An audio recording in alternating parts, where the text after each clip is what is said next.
Historiarte é um trabalho que mistura um conteúdo da aula de história, trabalhado ao longo do semestre, com uma expressão artística. Dentro do conteúdo abordado, o que despertou nossa atenção foi o tema navio negreiro. Nossa ideia inicial foi a confecção de uma maquete do exterior de um navio.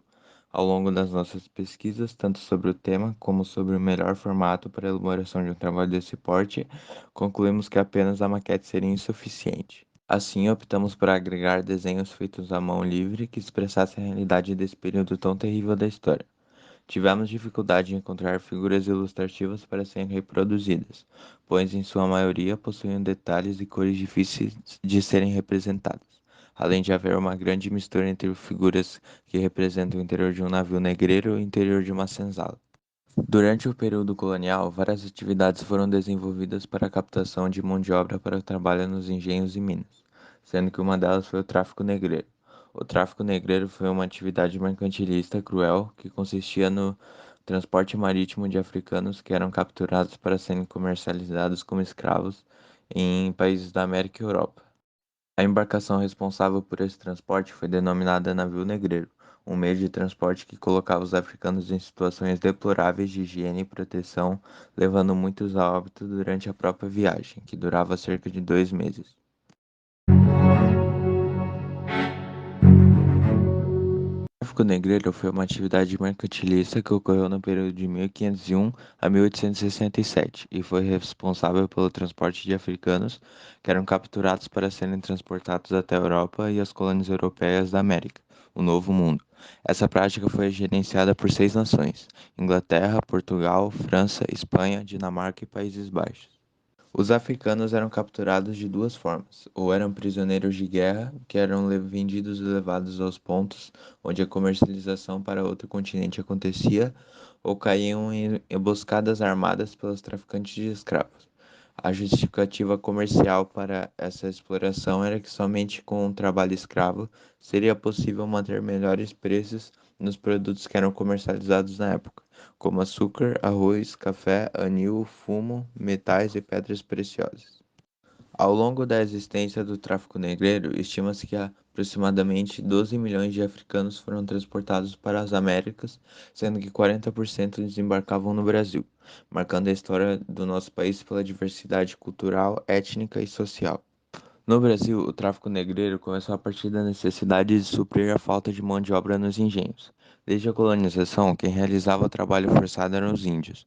Porém, a população indígena foi gradativamente sendo reduzida em consequência de doenças trazidas pelos colonizadores europeus. O tráfico negreiro foi muito apropriado para os senhores de engenho, pois tanto os interesses da metrópole quanto da colônia podiam ser atendidos, já que Portugal possuía uma espécie de comércio em relação aos povos africanos.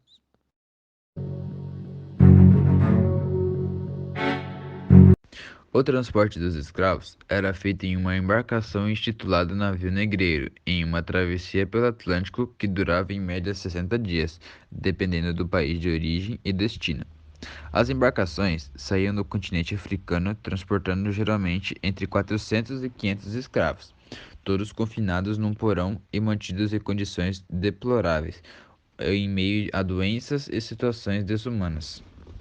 Os escravos não recebiam nenhum tipo de assistência e eram obrigados a dormir em espaços pequenos, o que dificultava a respiração, resultando na proliferação de doenças e, com isso, em muitas mortes.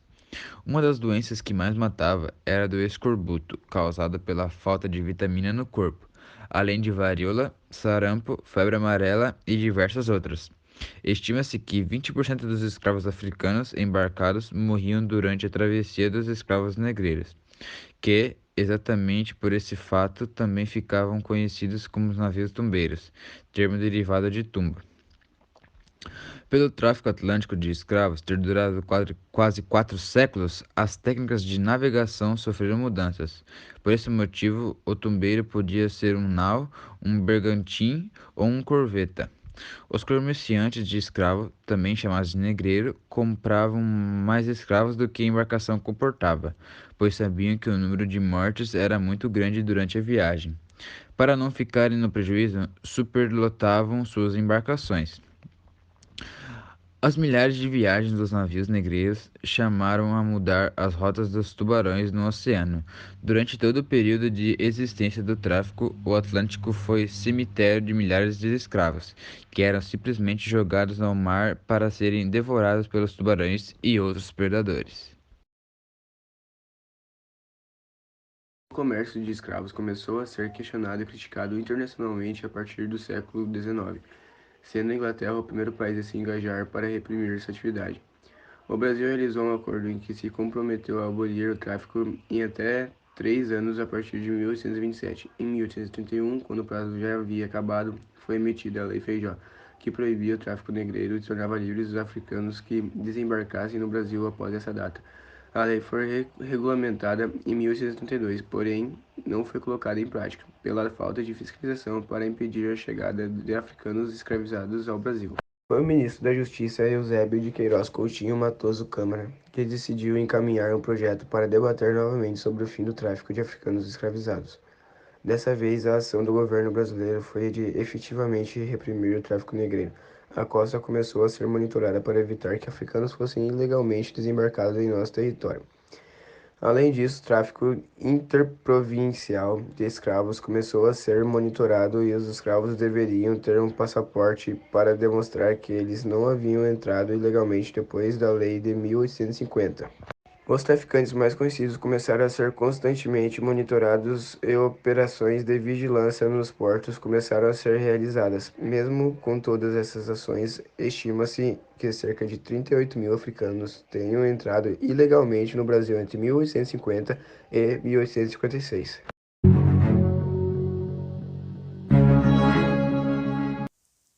O tráfico negreiro foi uma atividade cruel que surgiu da ganância dos povos europeus ao encontrar nesse formato de comércio uma atividade altamente lucrativa.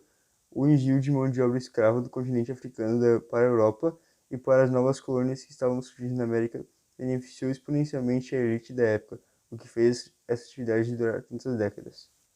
Ficou para o povo africano a grande carga de carregar uma tragédia considerada uma das maiores atrocidades da história da humanidade. Foram séculos de sofrimento, em que seres humanos que viviam livremente foram capturados, separados de suas famílias e da sua terra natal, para serem embarcados à força em condições desumanas, em uma viagem que atravessaria o Oceano Atlântico em direção a uma região totalmente desconhecida, onde seriam abrigados e desenvolver trabalho braçal forçado sem receber nada em troca. Ao realizar um estudo sobre esse tema tão triste, a impressão é a de que toda atrocidade que foi a escravidão está muito distante de nós, e é que não fazemos parte dessa história. Porém, ele nos traz uma reflexão de que há 134 anos que distanciam o tempo presente do tempo que houve a abolição da escravatura no Brasil, não foi suficiente para apagar os vestígios deixados por essa prática marcante e dolorosa. A escravidão acabou há mais de um século, porém a luta por direitos iguais entre brancos e negros, além de respeito em todos os povos, independente de sua raça, parece não ter fim. Em pleno século XXI, infelizmente, a desigualdade racial ainda existe e os crimes raciais lamentavelmente fazem parte do nosso presente.